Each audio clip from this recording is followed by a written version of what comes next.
কি আর বলবো, বাংলাদেশের মধ্যে সবচেয়ে বেশি সুদর্শন পুরুষ নাকি এই যে কোনো কথা, বাংলাদেশের মধ্যে আর কোনো পুরুষ নাই, বাংলাদেশের মধ্যে আর কোনো পুরুষই নেই।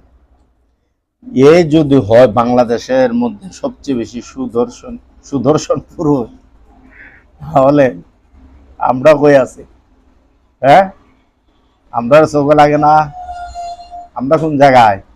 বাংলাদেশের পুরুষের মান ইজ্জত শেষ, মান ইজ্জত আর আসেনি, কোনো মান ইজ্জত নাই। কি শুরু হইলো এই দেশটার মধ্যে, কি শুরু হইল রে ভাই!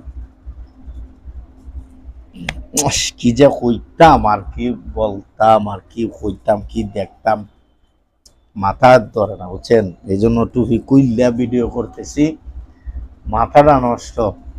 এই কি হিজড়া বলবো না পুরুষ না মহিলা, এরকম লোক যদি বাংলাদেশের সুদর্শন পুরুষ হয়, আন্তর্জাতিকভাবে যদি সম্মানিত করা হইল, তাহলে পুরুষ জাতির নামে তো আমরা কলঙ্ক। কিটা বলে সমস্ত পুরুষ জাতি যারা বাংলাদেশের, এখন আমরা তো তার চেয়ে আরো বিশ্রী, ঠিক কিনা?